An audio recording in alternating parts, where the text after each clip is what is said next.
चेतन सूद का आप सबको सादर नमस्कार दोस्तों आज मैं आपसे दान संबंधी कुछ महत्वपूर्ण बातों पर चर्चा करूंगा। आमतौर पर दान देने की प्रथा सदियों पुरानी है। रामायण और महाभारत काल में भी दान संबंधी कई कथाओं का उल्लेख मिलता है। आपको याद होगा, रामायण काल में वनवास के दौरान जब भगवान श्री राम हिरण का शिकार करने जाते हैं और पीछे से रावण साधु के वेश में भिक्षा मांगने के बहाने माता सीता जी का हरण कर लेते हैं, तो यहाँ गौर करने बात है कि यहाँ माता सीता जी ने अपने देवर श्री लक्ष्मण जी की बात को नहीं माना और फलस्वरूप आप सब जानते हैं कि राम और रावण में महासंग्राम छिड़ गया। इसी प्रकार महाभारत काल में भी आपको याद होगा कि जब कर्ण भगवान श्री कृष्ण जी को दान स्वरूप अपने कुंडल और कवच प्रदान कर देते हैं तो वो उनकी मृत्यु का कारण बन जाता है। दोस्तों, वो सतयुग के महापुरुष थे, मगर आज कलयुग है। मैं ये नहीं कहता कि दान देना गलत है, मगर शास्त्रों में भी निहित है कि दान हमेशा सुपात्र को ही दिया जाना चाहिए और दान देने वाला स्वयं भी सुपात्र होना चाहिए। हम सब जानते हैं कि रक्तदान महादान है, मगर आप बताइए, यदि किसी व्यक्ति को रक्त कैंसर हो तो क्या ऐसे में उसे रक्तदान करना चाहिए? मेरे विचार से बिल्कुल नहीं। इसी प्रकार यदि किसी व्यक्ति को नेत्र संबंधी गंभीर रोग हो तो क्या ऐसे व्यक्ति को नेत्रदान करने चाहिए? जी नहीं, बिल्कुल नहीं। तो ठीक ऐसी ही स्थिति दोस्तों ग्रहों के साथ भी है। यदि आपकी कुंडली में कोई ग्रह अशुभ है अथवा ग्रसित है तो आपको उस ग्रह से संबंधित दान बिल्कुल नहीं करना चाहिए, अन्यथा आपका अपना ही नुकसान होगा। तो आइए जानते हैं कि ऐसी कौन सी ग्रह चाल है जिसमें दान भी निषेध माना गया है। तो जैसा कि आप अपने सामने चित्र में देख सकते हैं दोस्तों, सबसे पहले तो हमें अपने उच्च ग्रहों का दान बिल्कुल भी नहीं करना चाहिए। तो मैं आपको बतलाता हूं कि कुंडली में कौन कौन से घर में कौन कौन से ग्रह उच्च माने गए हैं। जैसा आप यहाँ चित्र में देख सकते हैं, सूरज भाव नंबर 1 में विराजमान है।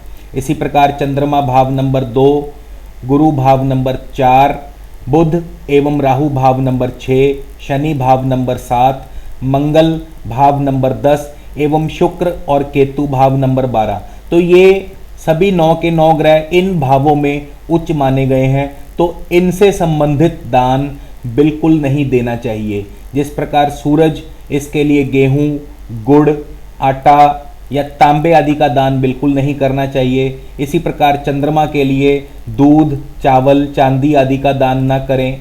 बृहस्पति के लिए चने की दाल, केसर, हल्दी, स्वर्ण, इन चीज़ों का दान बिल्कुल न दें। इसी प्रकार बुध के लिए हरे रंग की दाल या हरे रंग के वस्त्र, इन चीज़ों का दान बिल्कुल न करें। इसी प्रकार राहु के लिए नीलम, गोमेद या राहु से संबंधित अन्य चीज़ों का दान बिल्कुल न करें। इसी प्रकार शनि के लिए लोहा, लकड़ी, तेल आदि का दान बिल्कुल न करें। मंगल के लिए मीठा, शहद, इन सब चीज़ों का दान बिल्कुल न करें। इसी प्रकार शुक्र के लिए कपड़ा या अन्य शुक्र से संबंधित वस्तुओं का दान बिल्कुल न करें। और इसी प्रकार केतु के लिए खट्टी चीज़ों का दान बिल्कुल न करें यदि इन भावों में ये 9 ग्रह इस प्रकार से स्थित हों, कोई 1, 2, तीनों, चारों या सबके सब। तो इसी प्रकार दोस्तों नीच ग्रह का दान बिल्कुल भी लेना नहीं चाहिए। जी हाँ दोस्तों, यदि आपकी कुंडली में सामने चित्र में दिए गए ग्रहों के अनुसार यदि स्थिति है तो आपको उन ग्रहों से संबंधित चीज़ों का दान बिल्कुल नहीं लेना चाहिए। शनि जैसे भाव नंबर 1 में हो तो लोहा, चमड़ा, तेल, इन सब चीज़ों का दान बिल्कुल ना लें। इसी प्रकार मंगल यदि आपके चतुर्थ भाव में है तो मीठे का दान बिल्कुल ना लें। गिफ्ट स्वरूप किसी से कोई गिफ्ट, मीठे आदि की वस्तु ना लें। इसी प्रकार केतु यदि आपके छठे भाव में स्थित है, साथ में शुक्र स्थित है या दोनों अकेले अकेले हैं, तो शुक्र से संबंधित चांदी आदि का दान न लें। शुक्र से संबंधित अन्य उपभोग की वस्तुएं जिस प्रकार सौंदर्य प्रसाधन, इन चीज़ों का दान मत लें। केतु से संबंधित बच्चों के खिलौने आदि बिल्कुल दान में मत लें।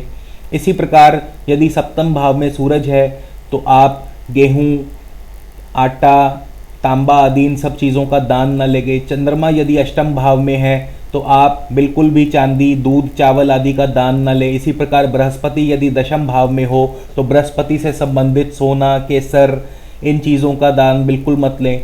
इसी प्रकार बुध और राहु कोई एक या दोनों यदि आपके द्वादश भाव में है तो बुध से संबंधित हरी चीज़ों का दान बिल्कुल ना लें या राहु से संबंधित चीज़ों का दान बिल्कुल भी ना लें। इसके पश्चात दोस्तों, यदि किसी व्यक्ति की जन्म कुंडली में चंद्रमा छठे भाव में विराजमान है तो ऐसे व्यक्ति को पानी का दान बिल्कुल नहीं करना चाहिए। अमूमन लोग पानी का दान करते हैं या पानी आदि की छबील लगवा देते हैं, तो चंद्रमा यदि आपके छठे भाव में मौजूद हो तो आप ऐसा दान करने से बचें। हाँ, यदि आप दान करना ही चाहते हैं तो किसी भी अस्पताल या शमशान घाट में आप पानी का दान दे सकते हैं, वहाँ कोई मनाही नहीं। मगर आम लोगों के लिए पानी का दान करना आपके लिए बिल्कुल निषेध है, अन्यथा आपकी संतान पर कष्ट आ सकता है। इसी प्रकार दोस्तों, यदि किसी व्यक्ति का शनि भाव नंबर 8 में विराजमान हो तो ऐसे व्यक्ति को सराय या धर्मशाला आदि बनाने के लिए या स्वयं धर्मशाला या सराय आदि बिल्कुल नहीं बनानी चाहिए और ना ही उसे बनाने के लिए रुपए पैसे आदि का दान करना चाहिए, वरना आप स्वयं बेघर हो जाएंगे। इसी प्रकार दोस्तों, यदि आपकी कुंडली में शनि भाव नंबर 1 में विराजमान हो और साथ ही बृहस्पति भाव नंबर 5 में विराजमान हो तो दोस्तों किसी भी साधु या फकीर को तांबे का दान बिल्कुल न दें। आम रुपया पैसा या रोटी या कपड़ा आप दे सकते हैं, मगर तांबे की कोई भी वस्तु दान स्वरूप बिल्कुल ना दें, वरना आपकी संतान पर कष्ट आ सकता है या आपकी तरक्की बिल्कुल रुक सकती है। इसी प्रकार दोस्तों, यदि आपकी जन्म कुंडली में बृहस्पति दशम भाव में हो और साथ ही चंद्रमा चतुर्थ भाव में हो तो धर्म अर्थ, धर्म मंदिर या गुरुद्वारा या धर्मशाला आदि बनाने के लिए बिल्कुल दान न दें। यदि आप ऐसा करेंगे तो आपके ऊपर बेवजह बिना किसी बात के तोहमत भी लग सकती है या आपकी झूठी बदनामी, अफवाह वगैरह फैल सकती है, तो बिल्कुल ऐसा दान करने से बचें। इसी प्रकार दोस्तों, यदि किसी व्यक्ति की जन्म कुंडली में शुक्र भाव नंबर 9 में विराजमान है तो बच्चों के लिए वजीफ़ा, जी हाँ, बच्चों के लिए वजीफ़ा या शिक्षा के लिए रुपए पैसे आदि का दान बिल्कुल ना करें, वरना स्वयं आपका बहुत अधिक नुकसान होने की संभावना है।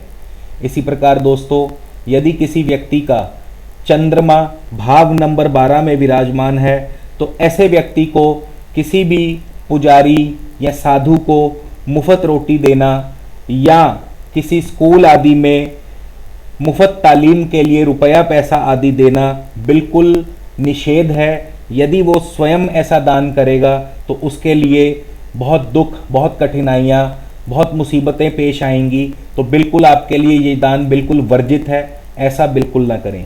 इसी प्रकार दोस्तों, यदि किसी व्यक्ति का बृहस्पति भाव नंबर 7 में विराजमान हो तो किसी भी साधु को या पुजारी को कपड़े का दान बिल्कुल ना करें। आप उन्हें रोटी आदि दे सकते हैं, आप उन्हें रुपया पैसा दे सकते हैं, मगर स्वयं अपने हाथों से कपड़ा बिल्कुल ना दें। तो यदि आप ऐसा करते हैं तो आपकी संतान पर कष्ट आने की संभावना है, तो इस दान से बचें। इसी प्रकार दोस्तों, यदि किसी व्यक्ति की जन्म कुंडली में शनि भाव नंबर 6 में विराजमान हो तो ऐसे व्यक्ति को अपने भतीजे अथवा अपनी भतीजी की शादी बिल्कुल नहीं करवानी चाहिए, यानी अपनी कमाई का हिस्सा उसकी शादी पर खर्च नहीं करना चाहिए। यदि आप ऐसा करेंगे तो आपकी भतीजी या भतीजा कभी भी सुख ना पाएंगे, बल्कि उल्टा उनके जीवन में दुख और तकलीफ़ें ही बढ़ेंगी। तो इस प्रकार दोस्तों, जो ये ग्रहचाल जिन मैंने आपसे बताई, तो इन व्यक्तियों को चाहिए कि ऐसे दान करने से बचें, क्योंकि ये जो ग्रह हैं ये स्वयं आपकी कुंडली में ग्रसित हैं। तो यदि आप इनसे संबंधित दान करेंगे तो आप स्वयं का नुकसान तो करेंगे ही, सामने वाले का भी नुकसान करेंगे। तो बिल्कुल आपको ऐसे दान से बचना चाहिए। तो ये लाल किताब से संबंधित बहुत ही महत्वपूर्ण विषय है जिस पर मैंने आपसे चर्चा की। इसी प्रकार आपसे चलकर आगे भी अन्य बहुत से विषयों पर चर्चा करूंगा। तब तक के लिए नमस्कार, धन्यवाद।